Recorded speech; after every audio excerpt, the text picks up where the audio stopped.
guys, welcome back. It's Inside Chat Warrior Collective once again. I hope you're well.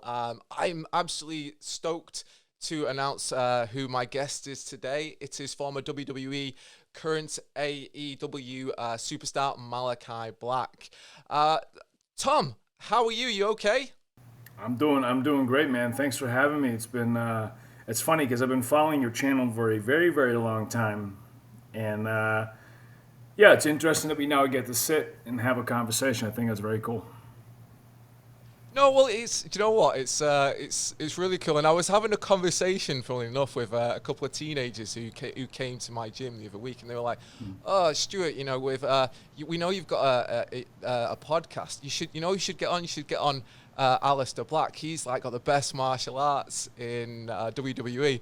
And I thought, oh well, that's actually kind of a bit of a coincidence because, funnily enough, I'm speaking to him next week. But I mean, Right. that's kind of is one of the main things that you kind of hear, isn't it? I mean, like Right. obviously now AEW, but your use of martial arts, obviously the Blxck Mass, and obviously I've watched a load of your videos and when you've been training and yeah, you're just no slouch in martial arts. I mean, obviously no wrestlers are slouches, but you've got a really great technical striking base.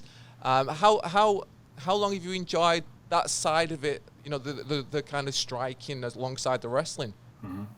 So it's a bit of a story that goes in hand with professional wrestling. When I would say, about 4 or 5 years old, I got exposed to professional wrestling through New Japan Pro Wrestling because we had Eurosport, probably something that you know as well. Eurosport back in Europe, and they had New Japan Pro Wrestling.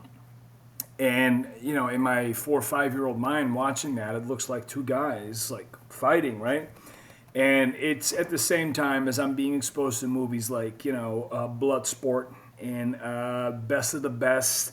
So for me, I'm watching martial arts, and there was something about professional wrestling that made me gravitate towards it, but I didn't know how to translate it. So I told my parents, like, I want to do that. I want to do martial arts. I want to do fighting stuff. And so my parents, who have always been super supportive, athletic wise, to let me do whatever I wanted to do. Like, my brother's used to be a real high ranked tennis player. Other than doing martial arts, I was a really good swimmer as well. But my parents put me on karate and judo, and eventually, like, I transitioned to Penchak Shilat, and I started training kickboxing. And I kind of stuck with that. And the reason why, and obviously at age 8, 9, I understood that what I was doing was not professional wrestling, but it was martial arts, of course. But at that point, I was so hooked on martial arts, and I still had every intent to become a professional wrestler, that I kept training until the age of around 15, where I got the opportunity to start training professional wrestling with a group of wrestlers in The Hague. And I kind of stepped away from martial arts because here's the one thing you've always wanted to do, and you wanted to put all your focus on it. And it's like wow, I can't believe I'm actually going to train a professional wrestling. So I stepped away from martial arts for a while, and ironically enough, I saw wrestling and I got into martial arts, and after martial arts, I got into pro wrestling, and then my entire style was based on martial arts, because not only were all my favorite wrestlers like more martial arts based wrestlers, like I'm talking about like Hayabusa, Jushin Thunder Liger, Yuji Nagata, who I think you actually might know, he's a pancrase fighter. I think I also had some stints in Pride. And yeah, a lot of like the Japanese wrestlers were Shoto fighters or like rings fighters. Later on, some of them like transitioned to Pride or came from Pride to become pro wrestlers. And so Japan has always had a massive tie-in with professional wrestling and martial arts. So for me, that translated very well. And it was about the age of 21, 22, so 7 years. At this point, I'm a wrestler for 7 years, and I started missing something.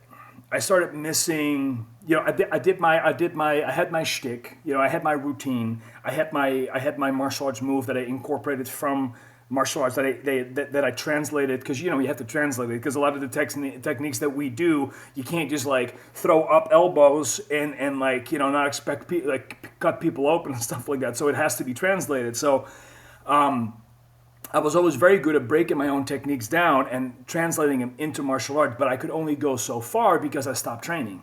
And I missed the conditioning. I missed the dojo aspect, because I'd like to say and like to think that I had a more traditional dojo upbringing. I was taught to clean the gyms, respect the gyms, respect the dojos, sweep the dojos. There was even a brief time where we had a sensei with a little bamboo stick walking around that was like correcting you and all that stuff. So it was. I'd like to think that we had that I had a little bit of a classical schooling, and I missed that. Because especially the indies, it's a bit of the Wild West, if I can like describe it one way.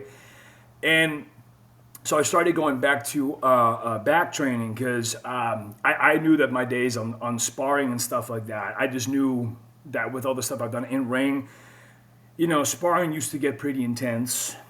And I knew that if I would spar heavily and I would injure myself, that I couldn't do a booking. So I kind of got a little turned off from sparring, and just started focusing on back conditioning, pat work and stuff like that, and kind of continue that. And the good thing is, it gave me a lot of like new levels of creativity to now, because the brain difference of a 15-year-old boy to a 22-year-old, let's not say call a 22-year-old like an adult, but at least, you've matured a little bit. So your perspective on martial arts techniques and how you perceive your training is a lot higher. So I was able to like really dive into like a lot more creativity and a lot more techniques that I could bring in. And that's actually when I started using the, like the scissor knees, and I started using the spinning heel kick. Started using a little bit more like combinations with arm traps and like elbows up and like clinch knees and stuff like that. And I like to think that in the landscape of professional wrestling, I've been doing it for 21 years now. I started in 2000.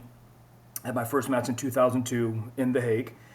I'd like to think that like my approach to the strikers of professional wrestling has changed a lot of strikers within the realm of professional wrestling. And like it's a good feeling to see kids doing certain things that you do, and you see the same kind of like motorism skills going with these kids, where they're thinking about, hey, how can I do this and how can I do that, and you see that they're doing stuff based on your work, or they come up to you and they basically say, hey, this is what I'm thinking, I got this from like a combination that you did, and asking for your feedback. So it's always like a nice validation when you've poured your heart and soul into something, and obviously you would understand that very well with what it is that you do.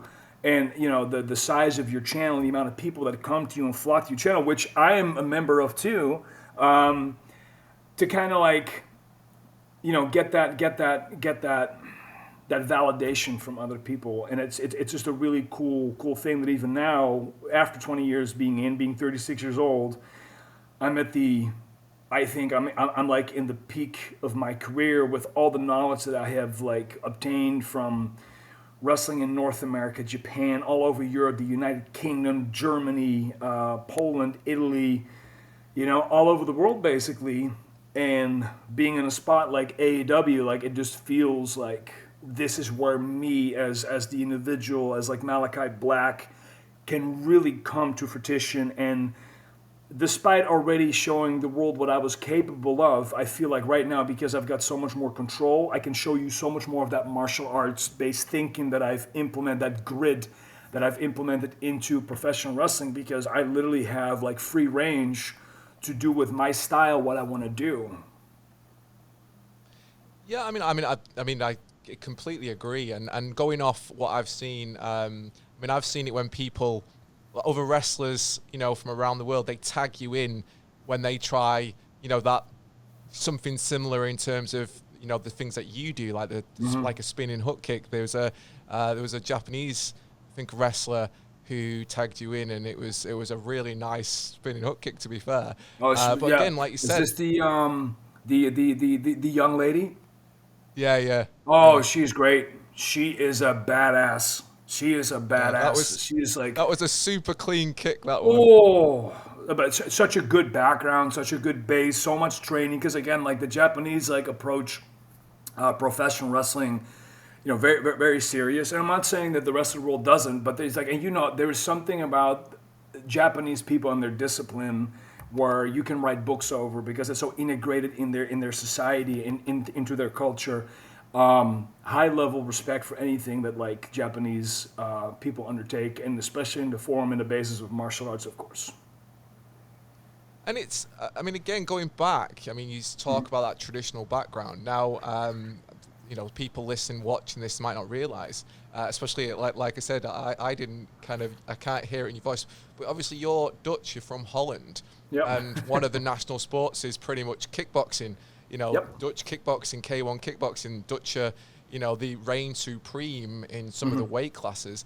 It's kind of, it must be kind of strange, really, to have seen. You've come from this mecca for kickboxing and ended up as a wrestling icon. I mean, how did that even happen? I mean, I know you talked about going wrestling in The Hague. Sure. Was wrestling big in Holland at that point? No, still is not. Like, there's a couple of companies out there.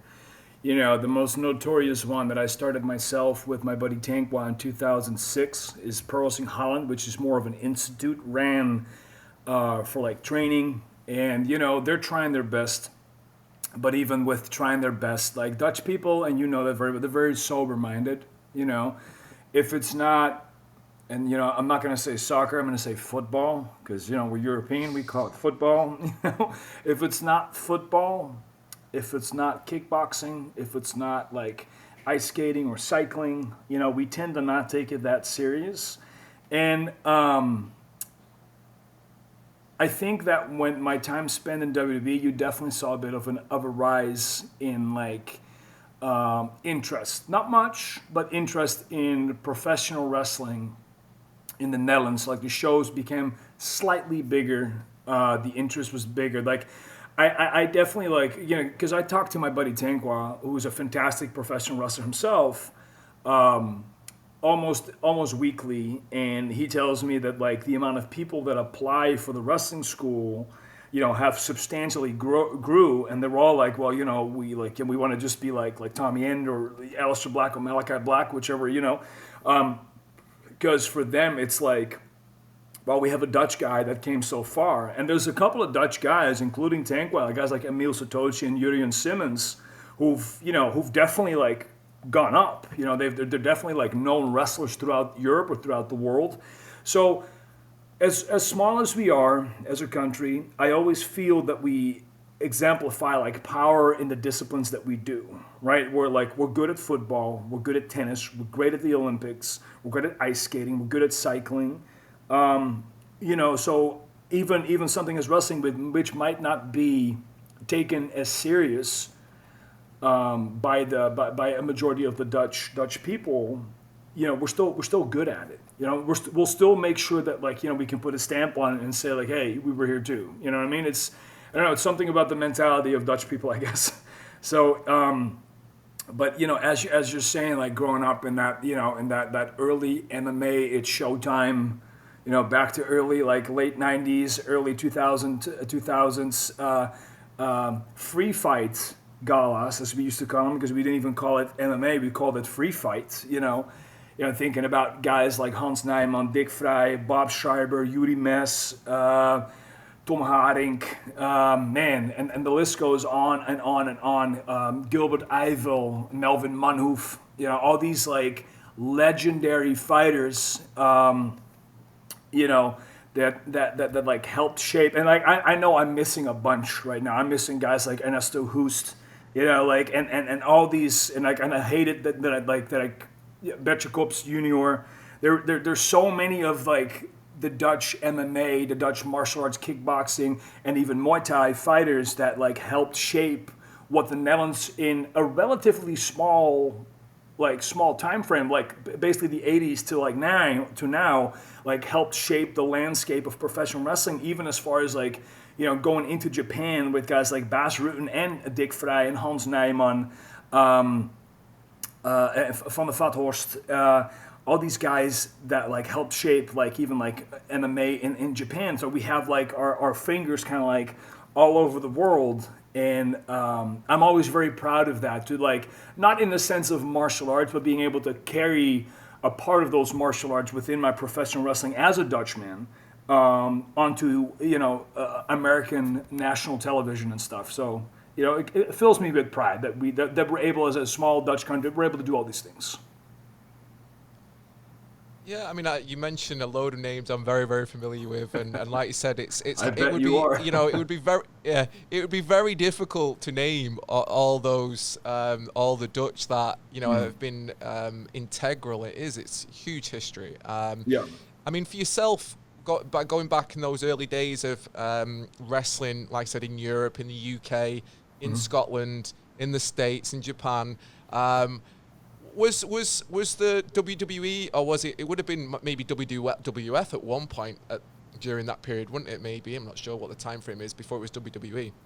Was the ultimate aim always to go to that sort of platform? Because obviously WWE, WWF was always known as one of the bigger promotions in the world for professional wrestling, wasn't it? Well, ironically, no. My goal was to go to Japan, and I got to Japan in 2010, 2011. I had about 6 tours in Japan for a company called Big Japan Pro Wrestling.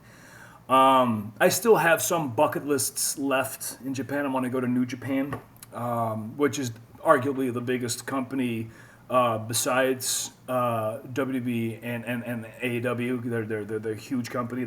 All their wrestlers are very famous people, especially obviously in Japan. WWE for me back then was an unobtainable goal.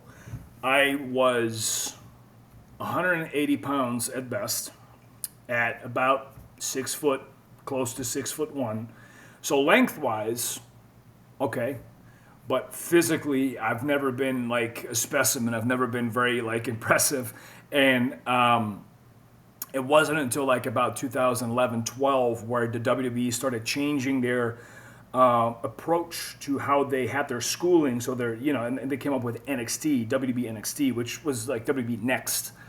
And that turned into Triple H's like project, because he opened the school, and then NXT became this landscape where a lot of the guys from the independents, like a lot of my friends now, like for instance, like I'll name, and some of them are still you can have also since departed WWE are now in AEW, like Pac is another one, is a UK guy, Seth Rollins, who's a huge name in the WWE, one of the most famous wrestlers in the world, Daniel Bryan, all guys that are coming from that same era of independent wrestling that I came in. Like maybe I came up a little behind them, but they were all like people that I knew, that I wrestled with.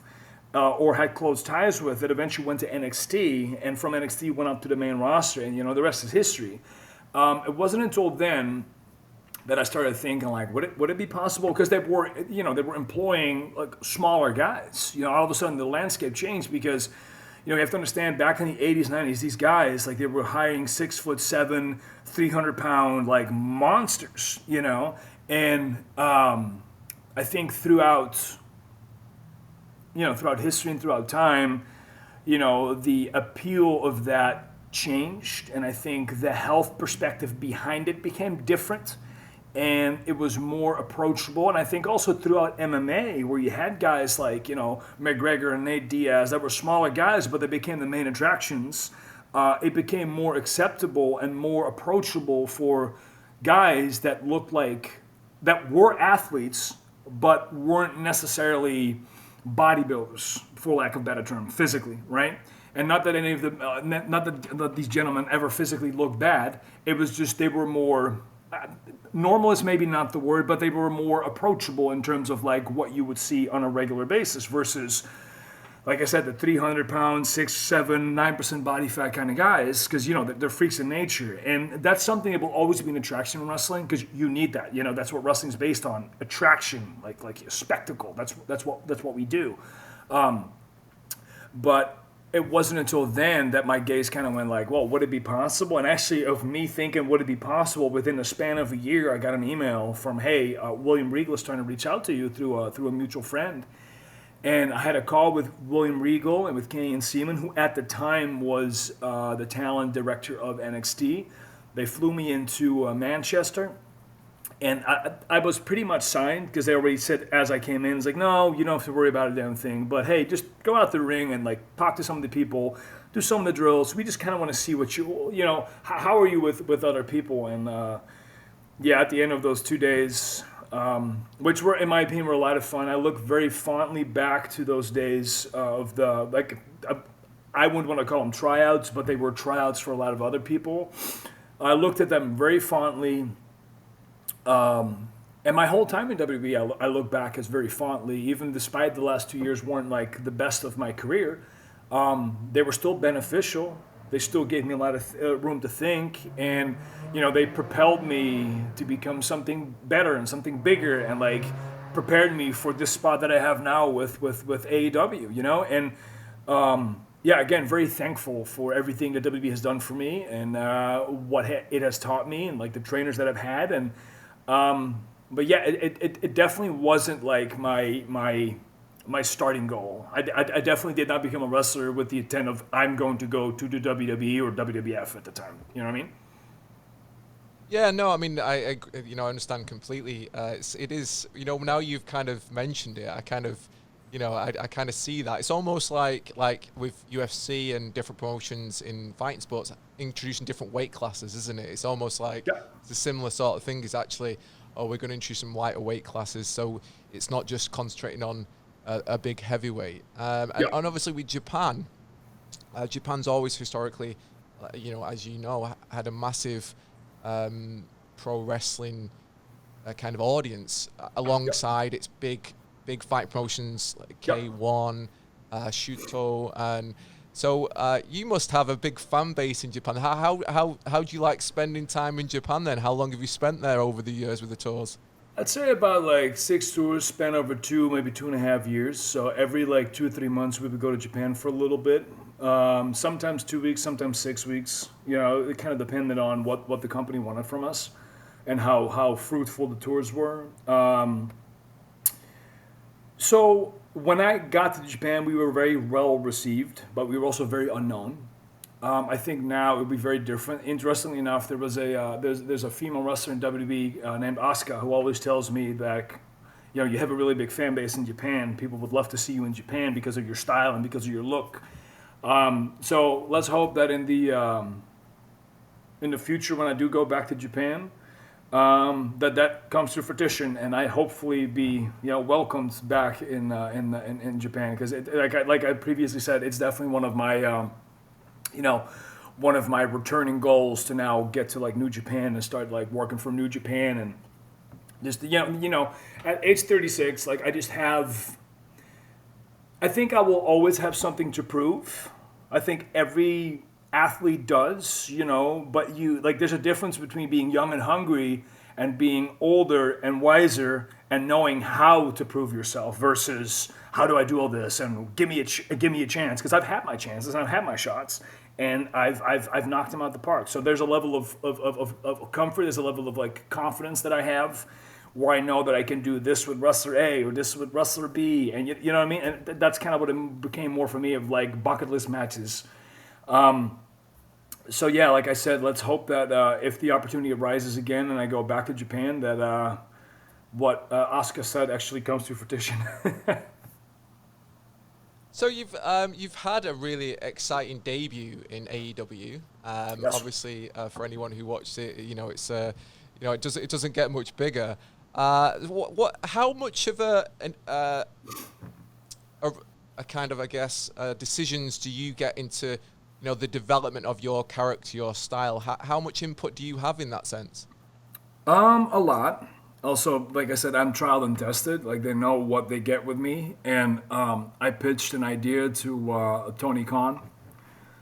I got released of my contract, so we had a small window. Like, my agent had a couple of conversations with him because obviously contractual, we're not allowed to talk.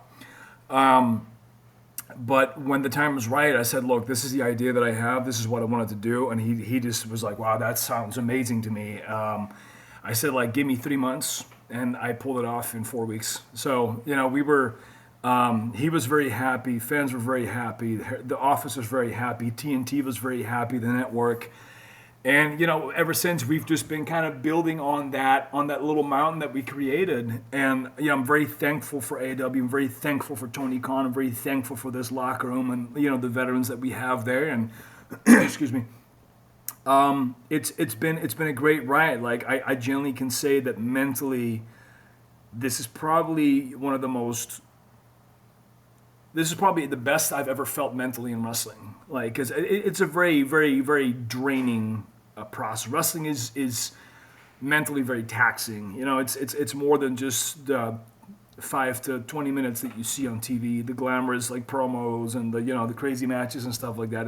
There's a lot of thoughts going into wrestling, and then there's the side of hotel in, hotel out, trying to have, a relationship with your wife, but you're flying all the time, or you're in cars, or you're in buses, or you're traveling and all this stuff. You're trying to get to the gym, you're trying to eat, and you're trying to keep some form of stability. And when you get home for 2 days, you're trying to do your laundry, you're trying to do your regular things, you're trying to be a human being. You try to squeeze in some podcasts and talk to people and elevate others and help others. And, there's a lot that goes into being not just a professional wrestler, but being an athlete. And again, you would know that because of what you do and what you've done, and how successful your channel is. You know how much time and effort goes into this, and it's not just as easy as like, so hey, here's Ivan Hippolyte with a breakdown of this technique. There's planning, there's breaking it down, there's getting what you content that you want, etc., etc. Getting all this ready. There's so much that people don't see. I always like to think that 98% of what we do is behind the scenes. Yeah, I mean, I'm for a lot of people who follow myself, who listen to this, they're going to have a lot of experience of, combat sports in the essence of maybe watching or preparing for a boxing so they know fight exactly how that feels. Or a Thai fight, yeah. Yeah. But how is it different then, in terms of the training and the event itself with like a pro wrestling event of the magnitude of, AEW? Give me an example of a standard week for you. What does training and an event entail then? So if I have a normal week, I'm home. I came home this morning. We flew at 6. We got in about 9 a.m. I took a quick little nap, showered up and all that stuff, and got ready for this interview.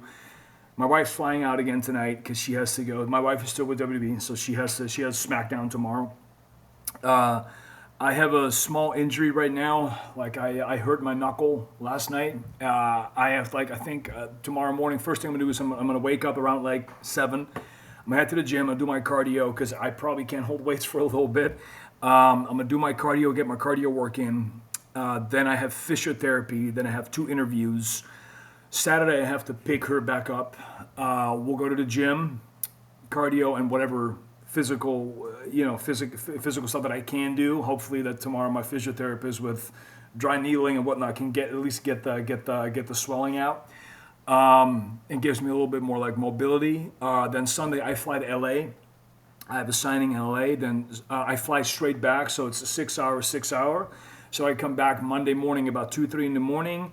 Sleep for 5-6 hours, go to the gym. Usually I go to Muay Thai class on Monday. I train with Kissimmee Muay Thai with Simon, who's been a 25-year Muay Thai veteran. I'm sure you know of him, by the way, because he's also a British guy. He's very, very tight in with Liam, Harrison, and Andy, who you're obviously very familiar with. So usually I train with him from 10 to 11, 12-ish, depending on how much I have to do in the day. Besides being a pro wrestler, I run a clothing company called Blxckmass Clothing. Usually there's a meeting on Monday that I have to attend around 2 or 3 in the afternoon. Then there is a live Twitch hour that I do with Blxckmass Clothing as well. Then at night I get a few hours to myself, and then it's either gym session 2 or when there's no gym session 2, I'll probably be working on Blxckmass. Then Tuesday morning it's gym, meeting, and pro wrestling training a lot of times, and at night I fly back to what I need to do with AEW, And then Wednesday morning, I usually wake up, I'll go to the gym, I'll do cardio and whatever physical thing that I have to do in my routine. Then around like 1, we have to go to TV. You get your creative, you talk about your creative, you do what you do, you get your camera angles, and you work what you need to do for that night. Then around 6 or 7, depending on the time zone, AEW Dark starts, which is their YouTube show, or Dynamite, or Rampage, which is their Friday night show. Then 7 or 8, again, depending on the time frame, the main show starts, and obviously you kind of have to like count out when your segment is, so you start warming up. I usually start warming up 2, 3, 4 segments before my segment, start doing yoga and stuff like that to really stretch my body out, warming up, take my supplements that I take before heading out, do what I gotta do, then try to unwind, go back to the hotel, try to have somewhat of like a little bit of a social interaction because you like mentally need to kind of like decompress. So usually in the hotel we kind of like talk to whomever your group of people is that you talk to in the company. Usually get 3-4 hours of sleep because I always like to have the early flight because I have so much on my day. So then usually between 4 and 7 is when my flights are. Fly back home from where we are, get a few hours of sleep, go to the gym, and then the routine starts all over again. I mean, that's a crazy busy schedule, to be fair. I mean, it's lot of travel. Yeah, it's nuts, isn't it? And I mean, there's so much going on there. It's crazy. I mean, I'm guessing now at your stage, you're old enough and experienced enough to know what you need from your training. When you're younger, you kind of do everything, don't you? Because you kind of still refine it, whereas you know exactly who you are, what you want to do, and where you're headed now. So now that you're kind of in AEW, what can people expect going forward? What for Malakai? What's the future going to hold then? So there's a two-way answer to this. Number one is a part that I can't tell you because that's obviously the closed curtain stuff. So people can expect to me build on what I've been building on and, use a lot more of the creative stuff that I've already been showing that I now have free range to kind of like do with in quotations free range because obviously everything has to be run it's a cooperation between myself and Tony and whoever the other people creative are. Like, you have to get multiple heads involved because people need to get their perspective because sometimes you think about one thing and it sounds great in your head, but then someone says, hey, but what about this? And you go, yeah, you're right, So, people can expect me to do a lot more creative stuff. People can, expect me to add layers to this character. People can add layers to like Malakai Black and to, what it is that I as Malakai do. Progression of a lot of like cool opponents that are in the pipeline. They can see a lot more different breakdowns coming in terms of like additions to my style. I've been working in the lab. I've been cooking up a lot of stuff with like my coach Simon because like he's someone that like really understands because like he has a son that's a big pro wrestling fan and the UK has a huge pro wrestling following. Like let's not forget the United Kingdom was one of and is still one of the hotbeds for professional wrestling. So you guys all grow up with WWE. So he understands, like when I break down a technique into pro wrestling, he completely gets it. And he will add stuff. And while we're training, like he'll say, hey, think about this, do this. Hey, but keep, he's someone who's very focused on being a great Muay Thai coach, traditional Muay Thai coach, but then having the mindset of also being able to help me translate that technique-wise, cutting it up and basically kind of like slicing some stuff away and then presenting this to me and say, try it this way. And a lot of the times it works. So like it's good that I have this team of people that like adds to Malakai, that adds to me, to my style. And there's just going to be a lot more of that because ever since getting to AEW and doing what I'm doing, my creative juices have just been flowing. And it's been such a fun process. And the funny thing is, right, so here's my little notebook, actually that's next to the computer because this is also kind of my workstation right here. So this little notebook is full of like notes and ideas and like a lot of my stuff that I do here. It's just basically studying matches, studying like Muay Thai fights and breaking them down. And actually, and I'm not saying this because we're talking, but a lot of my techniques have also come from watching your channel and breaking down your breakdowns. There's a lot of like leg catches and spins and like coming in with hooks and stuff like that I got from watching your breakdowns. And it's just funny that, like I said, we're having this conversation, but in my head I can recall at least 2-3 techniques that I now do because I was watching breakdowns that you posted on your channel, or finding guys like Liam or Damian Trainer through your channel, and then following them individually or signing up for their online classes and finding even more stuff that not only helps me in my literal martial arts training, but also as a professional wrestler. So again, it's a very interesting thing that you and I are now communicating, because you are indirectly responsible for a lot of stuff that I do in the ring nowadays. Oh, that's blown me away. That's amazing to hear. I mean, I'm generally not making it up. That's legit. Like, you can ask my wife that the Warrior Collective is something that we watch. Like, I remember when we started, like when I started teaching my wife kickboxing about, let's say, 2 years ago. She had no background in martial arts. What wasn't, but my wife is very athletic. And I started I started with basics, but also you got to realize at this point I haven't had training because I went back, I moved to the United States. So for the last 3-4 years, I wasn't like actively going to like pat training and actively going to like conditioning and back training and stuff like that. And 4 years is a long time to like not be taught. I was still hitting the bag every week. I was doing that each and every week, but it's always different than when you have someone there with you telling you what to do. You know as well as I do. When we go 10 rounds on the bags, we go about 8-9 rounds on the bags. You know what I mean? But when there's someone watching, if you go 10 rounds on the backs, you're going 12 rounds on the backs. You know what I mean?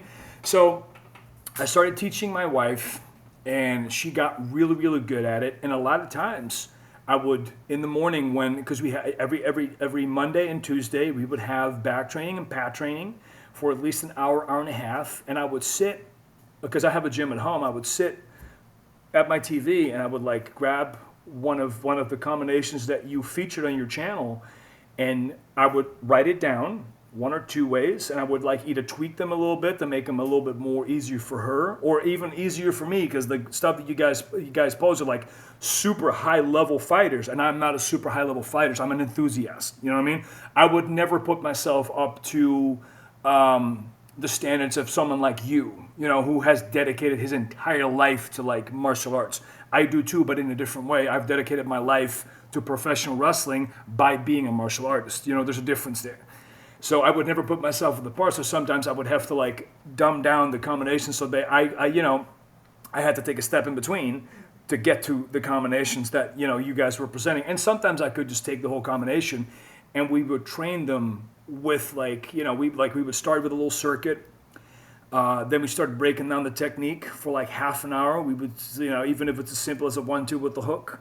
And then we would add the low kick, 1-2 hook, low kick, and then 1-2 hook, low kick, catch the leg, spin the leg, riposte with the hook, and then breaking all that down. And then for 2 days straight, we would do that combination like 100, 200 times, and then we would end it with like 10 rounds on the bags. You know what I mean?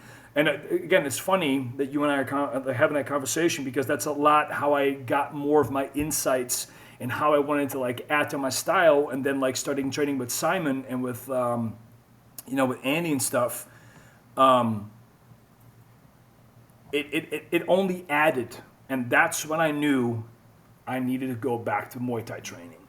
That's when I knew I need someone to tell me what to do. Because I'm getting all this useful information, all these great clips, and all these amazing breakdowns, and I can grab this and that and this, that, and stick them together, and now I can translate it into professional wrestling. But it's got me so interested now that I really want to I want to learn how to do proper Muay Thai, and that's how Simon came into the picture. And Kissimmee Muay Thai has been vital for me as a professional wrestler, especially the last year and a half. It's been great, and same as the Warrior Collective. I think for any athlete, you always draw inspiration from some places. And the good thing is nowadays we have things as social media and we have things as YouTube, and there is literally something for everyone. There is not one thing that you can't draw inspiration from. And when it comes to like my style, not my characters obviously, but my style, it's almost based on like the last 3-4 years of what the Warrior Collective has posted and what like my own teachings with Simon have brought me. Like I said, that's just it's just made my day hearing that, because you know that's you know, it's kind of funny because, you know, the whole thing Warrior Collective for me started a long time ago when I was young, and the idea behind it, obviously when I was young, we didn't have the internet, we didn't have social media, we didn't have No, we Google. did not. so finding good martial arts meant, you know, word of mouth, going out and finding it yourself. And I was always of that opinion. You know, and I think, like I mentioned to you earlier, you know, I moved to Holland when I was 17 to train, and you know, I went around Europe training on my own, and so I was always quite interested in, okay, I want to go and find these good places, these good coaches, and you know, I was reading these magazines, and they'd be telling me this guy was good or this technique, and sometimes you'd look at it and you think, yeah, that doesn't look that great to me, and I'd like, but I'm always a very much a glass half full rather than a glass half empty. So I always wanted to go, I want to go and test that out, you know. And again, if you've because you've been watching for a long time, you'll know that I'm always about promoting positive things rather than oh, this is rubbish. It's always check this out, this is good. So it kind of started for me was, I'd like to go and see all these great coaches that I'm told about, that I've heard about, or that I've discovered, see what they do and how I can learn from them. But if I can learn from them, then I can share that with other people. And, you know, it's kind of exactly what you just said there. What you get from it is exactly what I get from it. I mean, I've been doing this for such a long time now. And I say this to a lot of people, it's funny, no matter how many gyms I go to, how many high-level athletes or how many coaches I go and visit, because there's every video on that channel I've filmed myself. I've been to every coach. It's all done by me. But I've never been anywhere and not learnt something, you know, not taken something from someone. And it's kind of, it's a really nice thing to hear that someone else gets from it as much as I do. So yeah, I appreciate the words that you've just said. Well, but I think that's like, you know, that's for every athlete. It's just like I said, you know, we got to draw inspiration from something. And I always think that the reason why my style looks so legitimate is because I invested so much time as a kid, as an adult, into martial arts and constantly evolving and training new techniques. And, you know, the most important thing, in my opinion, in what I have found as a martial artist and what I have found as a pro wrestler is footwork. Everything comes down to footwork. You can have the hardest kicks in the world, but if your footwork's not there, it's just not going to happen. You're not going to get it in. You know what I mean? And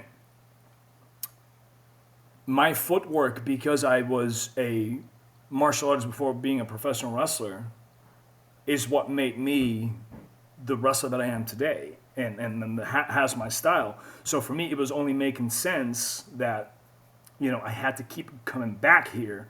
And again, that's why I'm happy that there's channels like the Warrior Collective that allow me to go back there. Even when I can't train, I can still study. I can still study. I still have knowledge. I still have a visual representation of what is useful to me. And any type of like athlete, you know, should have that mentality. I remember very vividly, and this was when I was younger. There was a young man that just did not have good flow. They put him on salsa dancing to get his hips loose. He came back 4 months later, started kicking like a champion because now the footwork makes sense. There's so many things that you can do as an athlete, and as ridiculous as it sounds to put like someone on salsa class, it worked. You know what I mean? It's just all about how you approach. How much is it worth for you to like evolve? How much is it worth for you to become good at this?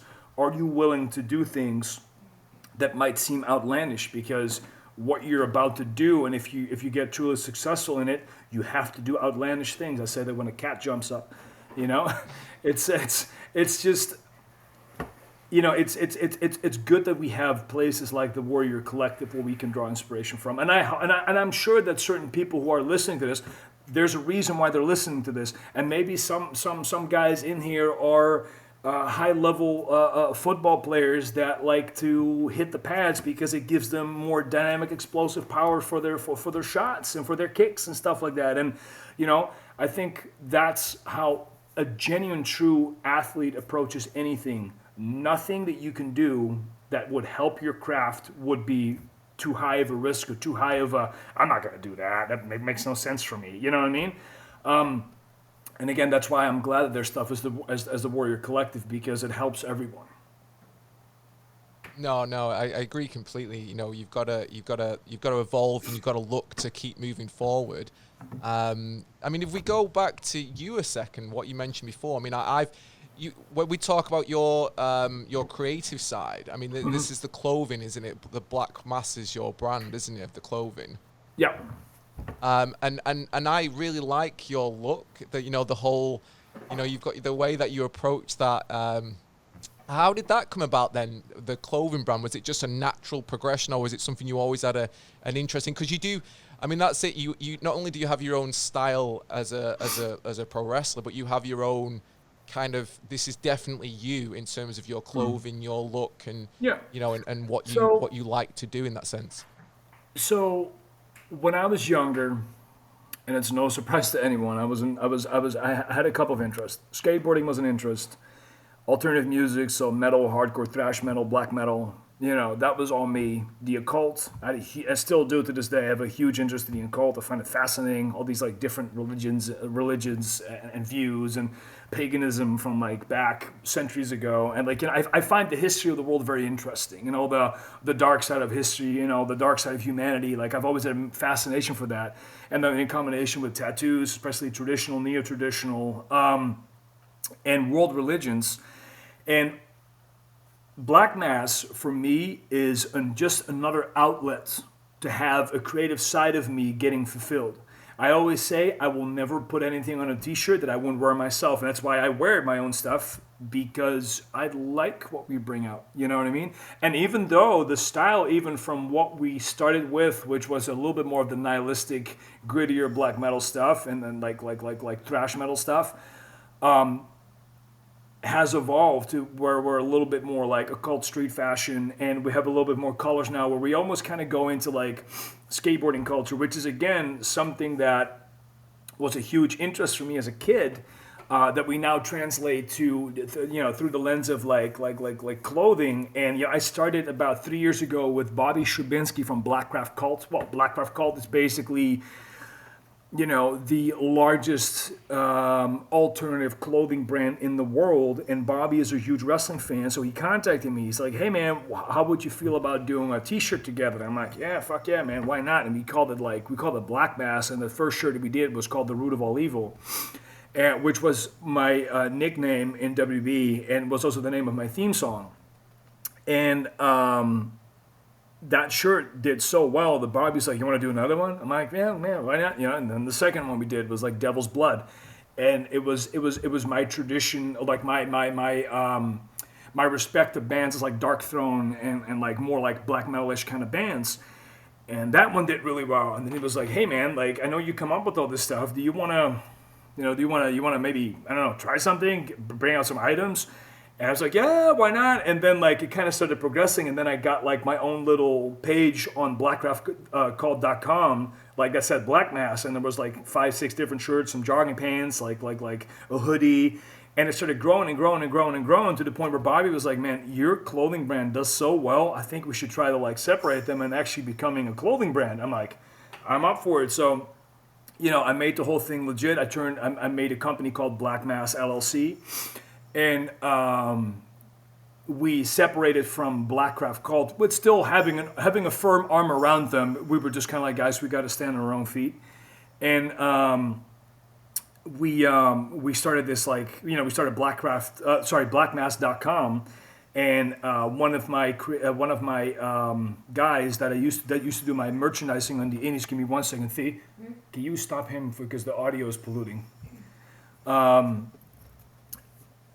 so like I said to him, I said, look, I'm starting this clothing brand. I know you're super good at like making all these designs because you used to make them for me. There's also a guy from the United Kingdom called Daz. Darker Realm was his stuff. So he came with me and started Blxckmass Clothing. And then like my best friend became the website manager, so I hired him, and he does all my stock and inventory. And then my other best friend became my manager because I was just I needed someone to kind of like step in, and it just started growing and growing and growing and growing and growing. To right now, we're like a fully functioning company that has like we pay taxes and stuff, and we have a tax ID, and like I actually have people employed. And I have independent contractors that I work with, and I work with like bands as Carnifex and Cult Leader and like Integrity and like all these like underground like heavy hitters that have been going since like the 80s, the 90s, and like making names for themselves in that genre. And we've been working with them, and like we're doing bigger and badder things. And like right now we're having a conversation. I can't really tell you who it is, but we're talking to a pretty big clothing company distributor in the United States that has an interest in picking us up.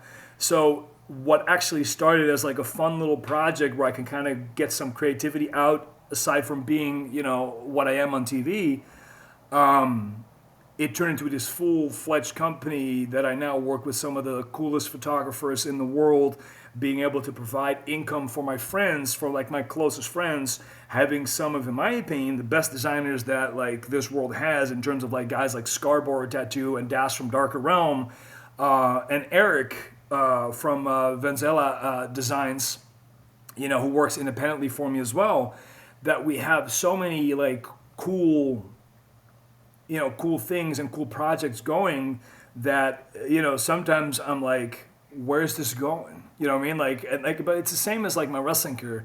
I never thought I was going to get anywhere. I came from Amsterdam, the Netherlands, that does not have a wrestling background. There's a little bit of wrestling background, but not as much.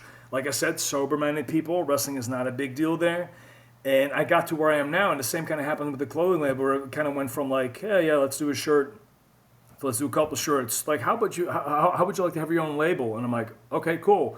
To now having a fully functioning company that employs people and pays taxes, and like I said, has a tax ID and is working with all these massive bands and is getting these opportunities. It's almost like, well, you know what? Like I have 3-4 meetings a week in regards to my clothing brand with like CEOs and stuff like that, and like talking creative with some of the biggest like fashion people in the United States, which is mind blowing. So you know what I mean. So, but I remain to this day that I would not bring stuff out that I would not wear myself, because if I can't put the stamp of approval on it, then like I'm like, guys, we can't bring this out because none of us would wear this. And sometimes it's taking risks, because what I like is not always what other people like. And sometimes what you want to bring out doesn't sell as well. But at the same time, it's like, okay, now we know that. Let's not go back to those designs because they don't work really well. And there's a lot of like marketing research, and there's a lot of like feedback coming in. And, I never take a cent from my company. I always, whatever I make, I invest right back into the company, and I invest back into like my staff.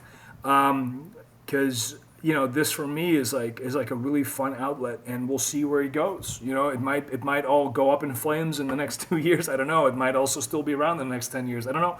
But we're just having a tremendous amount of fun with this clothing company. Not just me, but my friends who were like, employed by me, and it's taken shapes that I never thought it would. So, like I said, we'll see where it ends, man. Yeah, no, well, I think the thing is, it's authentic, isn't it? You're very genuine with it. It's genuinely you. It's definitely, and like you said, it's showing off your creative side. So it's no wonder, that it's doing well, because, it's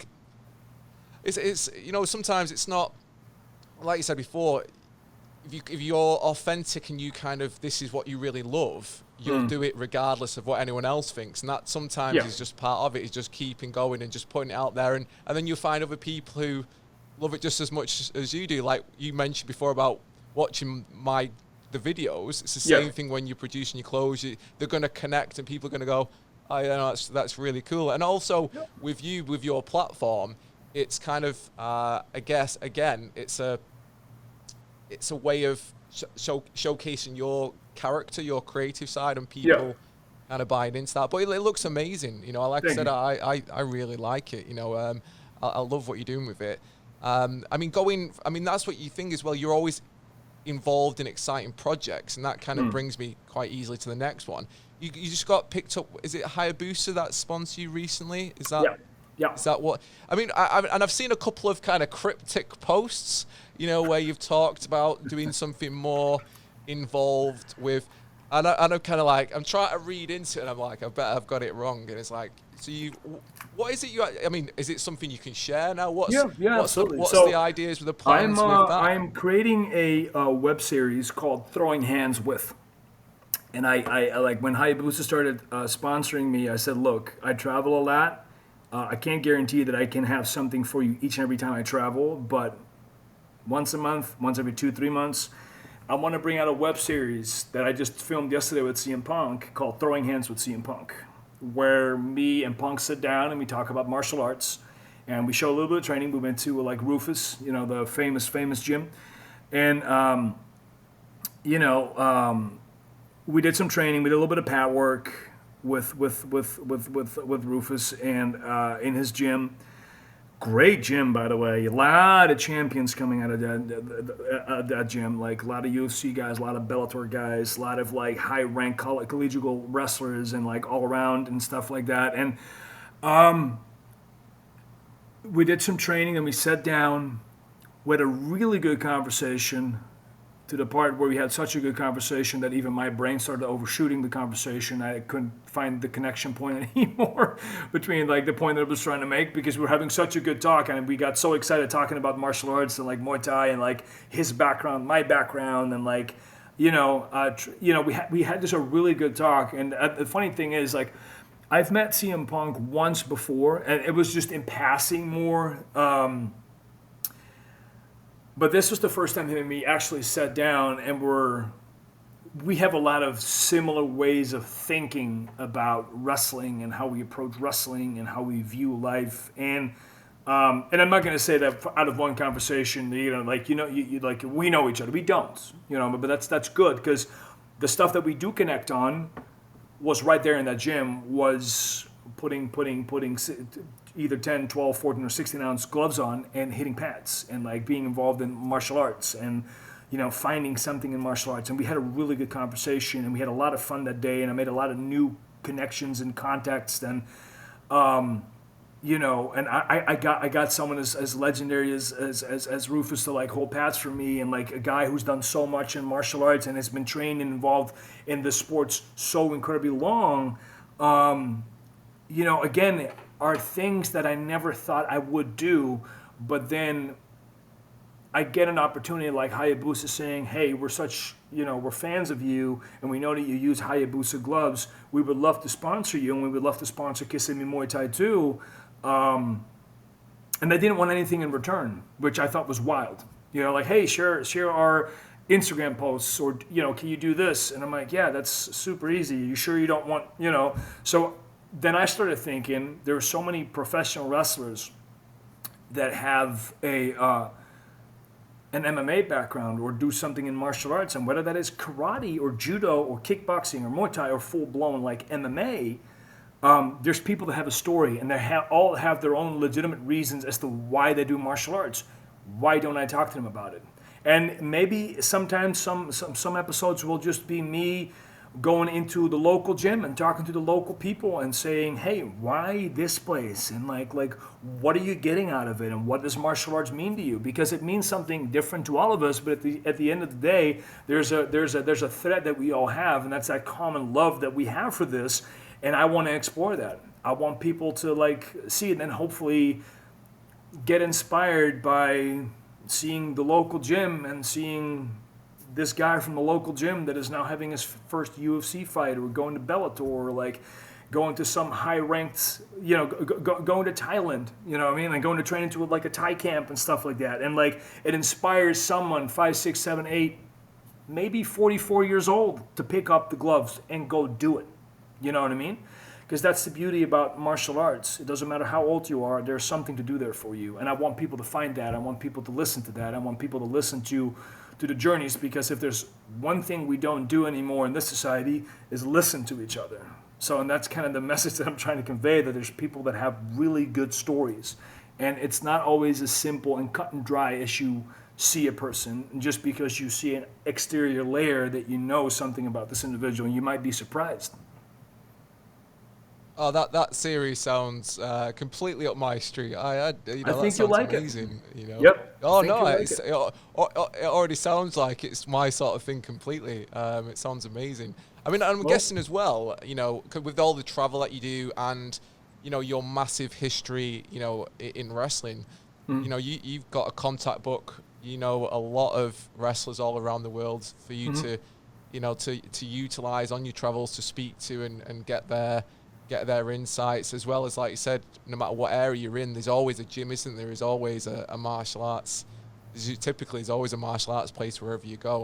That sounds really good.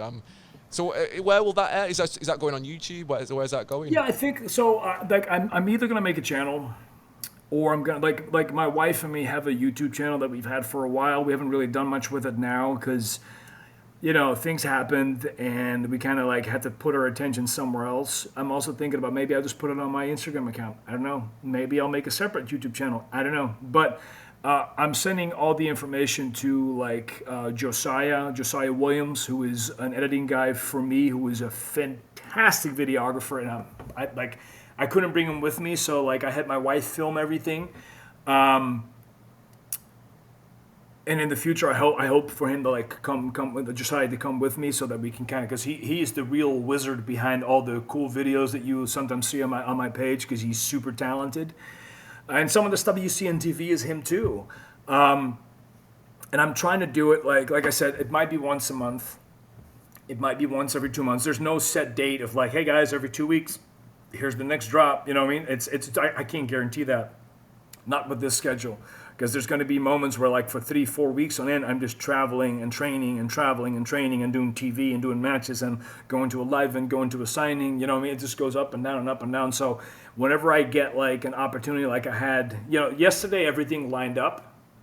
So I could film with Punk, who is obviously, who's a very, very interesting human being, very interesting guy, has led a very interesting life, and it translates in his personality. And I think that a lot of people are going to find something about him that they didn't know before, which is in my opinion, which is the goal of this, is to find a layer of a human being that you were previously unknown to. Oh yeah, I mean, I can definitely see that, especially with someone like Punk, because again, people are gonna have perceptions of him for different reasons, aren't they? There's the wrestling crowd, then there's the fact going into MMA. Yep. And people, it's like icebergs, isn't it? People see the surface, they don't see the story behind it, and it's good when you get to see behind it, and show people those behind the scenes and what people are really like, and that's yep. I really enjoy that. So like I said, it sounds amazing to me. I'm sold. So it sounds really good. I mean, going forward for yourself then, with your own training, like you said, you've never felt better, and you mentioned before you've hurt your knuckle. How is your training currently going at AEW? How did you manage to pick up that injury then? I had a little stint last night with a young man named Brock Anderson, who's been calling me out, and I had to set him and his legendary father, the Enforcer, Arn Anderson, straight. But the young man has a very hard forehead. But he'll remember me for a while because I cut him open with my knuckle. But, it's the price of, you can see how this is normal and how this one is kind of disappearing a little bit because of the swelling that I have here. But all in all, great television. Tough son of a bitch. Has a bright future ahead of him. Just like his old man, he's tough as nails. But I'm going to give him another 5 to 10 years before he can probably beat me. So last night was not his. Last night was not his night. But I'm not going to lie, he did get some shots in on me. But I got a good shot on him to cut him open. But it also kind of made me remember him today a little bit. Oh well, so I'm sure he will. One of the things that you should definitely do is kind of like that, like a video on the Blxck Mass, how to do finishes videos. That would be, I'm sure people would love that, because I mean, when I watch it and I kind of like, I keep changing my opinion of, because it mixes between like a turning hook kick, turning back kick. Yeah. How do you view it differently, or do you view it as one kind of thing? Because it kind of looks like a bit of a hybrid to me, but it's a solid shot, whatever you want to call it. So there's actually a video that I did on the channel that my wife had, where I break down a lot of like my martial arts into professional wrestling and how I broke them down. Okay. And there's actually a section where I cover the spinning back heel kick, where I show it the way I do it, but I also show it as a hook, where it's almost like an axe kick coming down from a spinning position. So if there's anyone listening that's like, I'd like to see how he does that, or at least up until so far of like what he translates from martial arts to pro wrestling and vice versa. I think if you type in Aleister Black or Tommy End breaks down technique, I think that's where you'll get the video. Maybe I'll send it to you so you can see it for yourself. Oh yeah, no, you have to send it to me now. I will do that. And I always just thought that there was something magical about the spinning heel kick. There's something, because when it lands, it's done. But when you miss it, you're in a world of hurt. You're going to have to recover real soon. Same with the spinning back elbow or spinning back fist. If you miss and the guy ducks and comes over with the cross, you're done. You know what I mean? Like it's one of those moves. And funny enough, the last 3-4 years, I see the technique being applied so much more. I think so many people are feeling comfortable, like, because the techniques are getting better. Like these young kids that are in MMA, they're ballsy, man. They're ballsy, and they're fast. They're incredibly talented. So it leaves a lot more room for like techniques like spinning back kicks and spinning back elbows, and of course like Thailand's been notorious for those like especially the elbows for the dawning of Muay Thai. But I feel like, especially now the last 4 or 5 years, I see so much more spinning heel kicks and spinning elbows and like up elbows and like front and like downward elbows. I remember did you watch Jake Haggerty give the tomahawk elbow? And I just on one championship, and I just like that. I'm looking at it and I'm going, if that was me, I would have quit the sport right then and there. Oh my God! What a talent, by the way, man. Haggerty, what a talent! My God, what a great expert product he must be for like the United Kingdom. He's phenomenal. But when I saw that, I just remember going like, because like I've seen them land before, but I think that might be one of the best downward elbows I've ever seen in my life. Like that was brutal, picture perfect.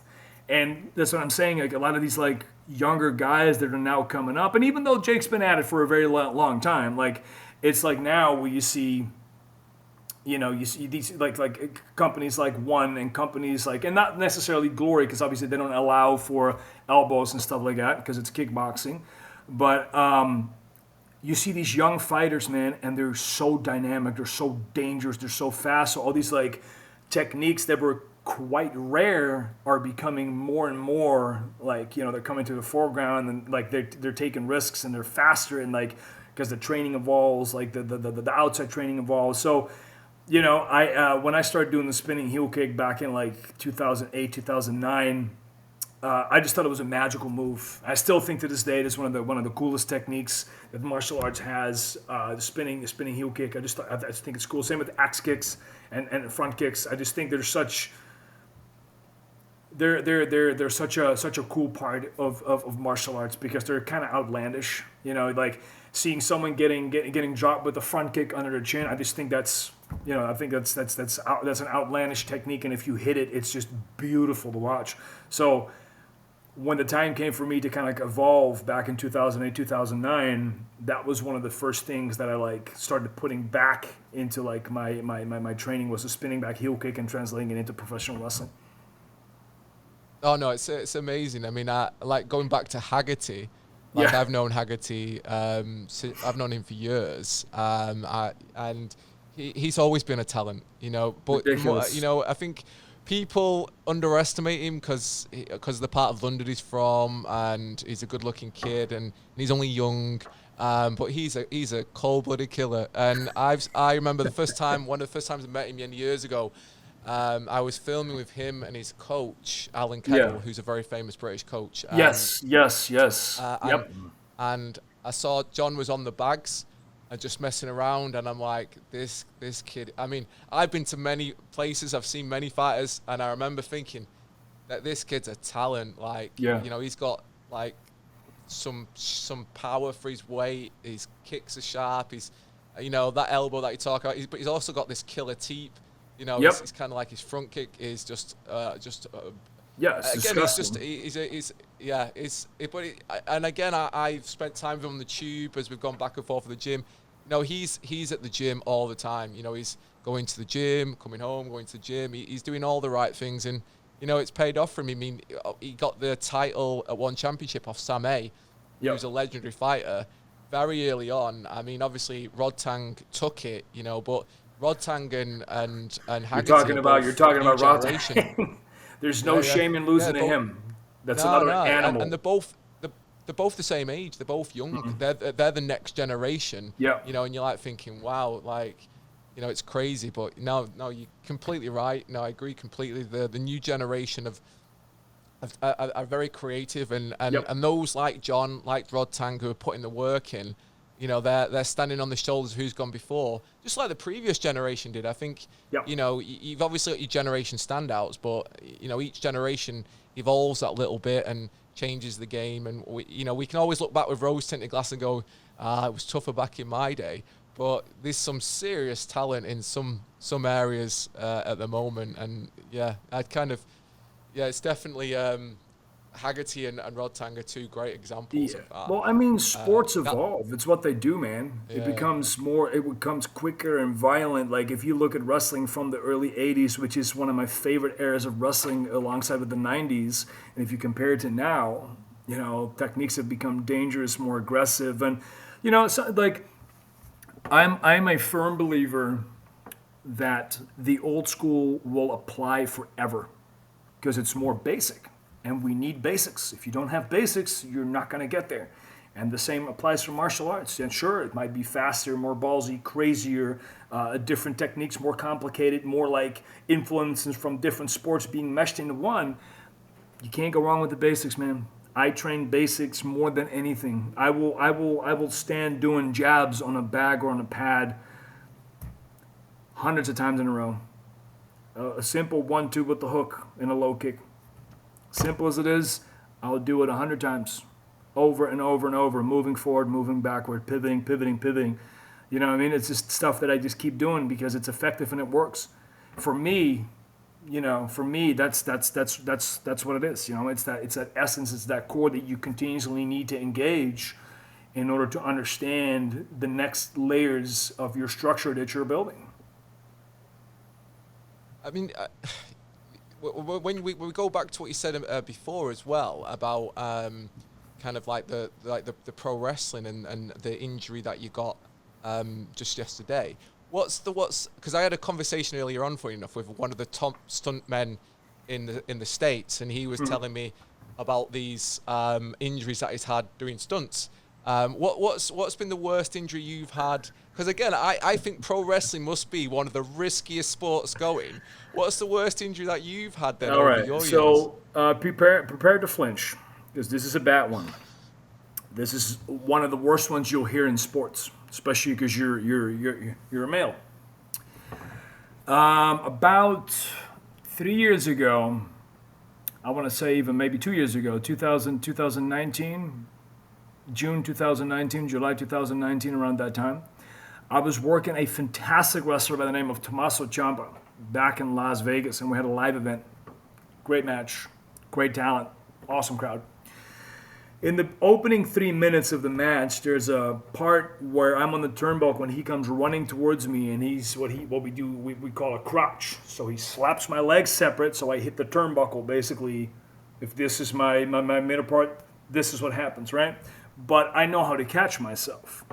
He came in with so much speed and momentum that as he comes in, he shoots through and he headbutts me right in the groin. So I can't catch myself going down on the metal post. And this is a metal post. This is not like a rubber bouncy castle. That ring is steel and cables and wood. There's not a lot of give. That ring fucking hurts. So as I'm going down, he headbutts me, so I get this like flinch. And I can't catch myself. So my nuts hit that steel post with, at the time, like 210 pounds, kind of like hitting down hard. And my right testicle shatters in 7 pieces. And it just explodes inside of me. I just thought I got the wind knocked out of me. That's not the worst part. I thought I got the wind knocked out of me. So I fall down, and I'm like, guys, give me a fucking second. I'm just breathing there going, oh my God. I continue the match for another 22 minutes. 20 minutes, actually. 20 minutes. And it contains everything. I'm diving to the outside. I'm fucking beating him up. I'm throwing him, everything. I'm hitting him with strikes and everything. I'm hitting him with 1-2s, and my entire spiel is there. End of the match, I cut a promo. I come backstage and I go through the curtain and I just collapse. And I'm like, whoa, something is not right. And my coach comes up to me and he kind of complains about the promo. He's like, I think you should have. And he looks at me. He's like, are you okay? And he sees me like half laying on the floor, and I'm kind of like across. I'm like, coach, something went wrong. We drive to the hospital. I said, like, I need a hospital, but something is wrong. And like, meanwhile, like, I'm wearing like trunks, basically like Speedo style pants, and it's swollen up. So like, I change, like, I take them off, and I'm looking at them like, that's not good. I put on like shorts. We drive to the hospital. They do a I think I did an echo or something. They did something. They did some form of thing, and the lady is not allowed to tell me what it is because the doctor has to officially tell you. So the doctor comes in and says, okay, so yeah, you shattered your testicle in 7 pieces. We can do 2 things. We can cut you open and we can take everything out, and you'll be good in a week, or we sew because your blood vessel is still intact. We can sew everything back together, and it's going to take 3 months. I'm like, sew everything back together. You're not taking my right nut. I don't want sew everything back together. And nobody blamed me for that. Everybody was like, yeah, of course you want everything to sew back together. That's like, So the recovery time was 3 months. The first 2 weeks, I think my Uber Eats bill was about $200, $300 because I was just miserable on the couch, like misery eating, because I was in such a good spot. Like physically, I was looking good, and like I was in a good run. I was just depressed eating.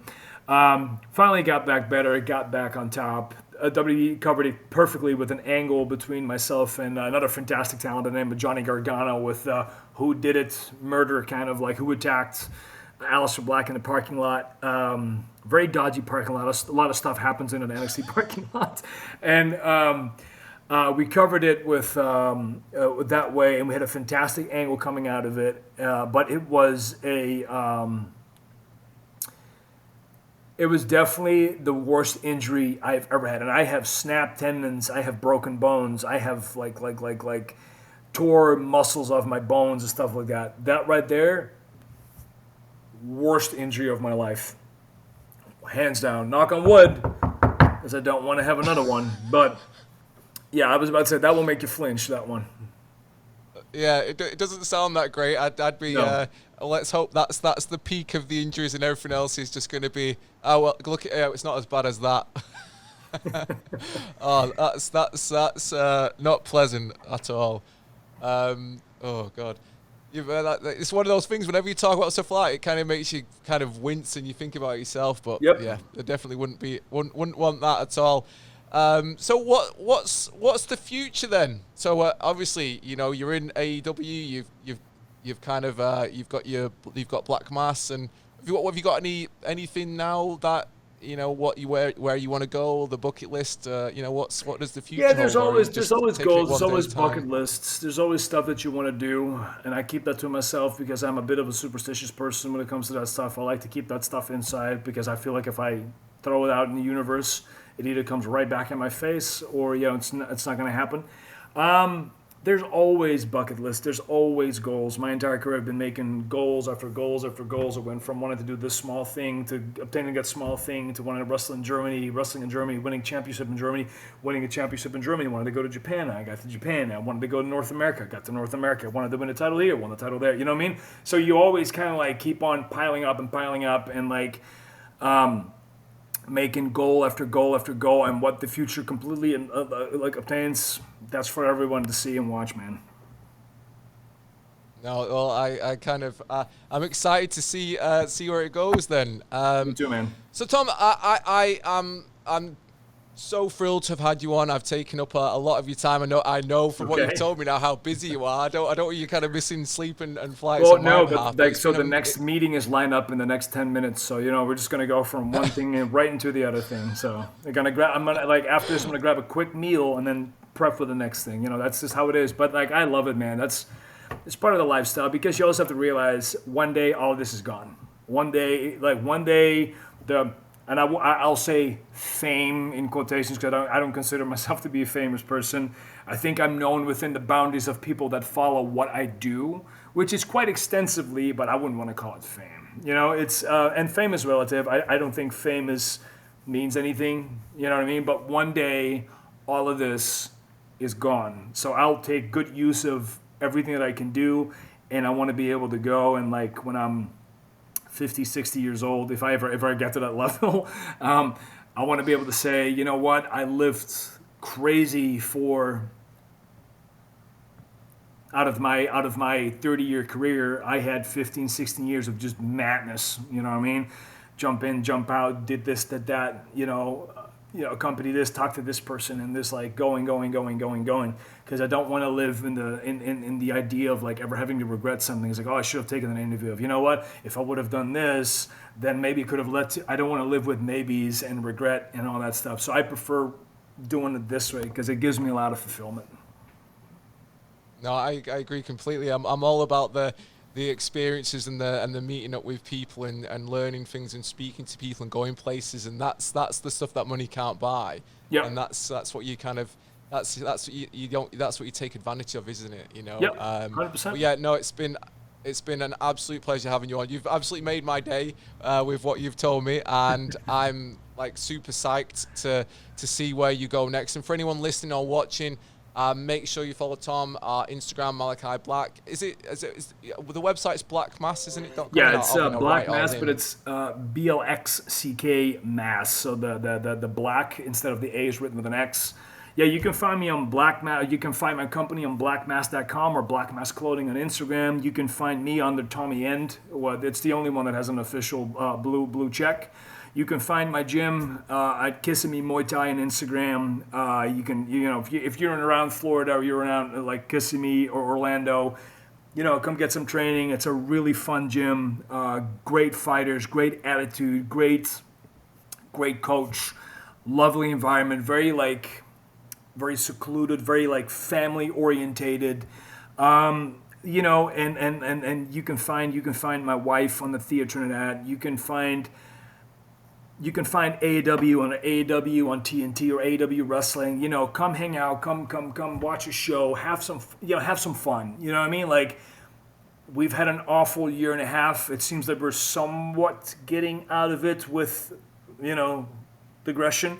But if you want to look at something funny, you want to like see something exciting and something alternative, the status quo that you've been watching in terms of professional wrestling, watch AEW, watch New Japan, watch Ring of Honor, watch Impact. If you're a big WB fan, watch WB. You know what I mean? Like, just pick the thing that you love and stick to it, and broaden your horizon and have fun. And like I said, you can find me under all these. You can find me on Twitter too, under Tommy End.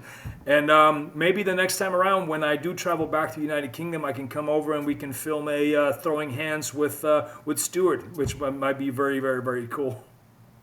That would be amazing. And you know what? When the restrictions lift, Florida is on my list. I have a states tour that I have planned, and definitely Florida was a place that I was going to stop. So hopefully, if the stars align, you might be around when I'm over that way. But we'll make it happen.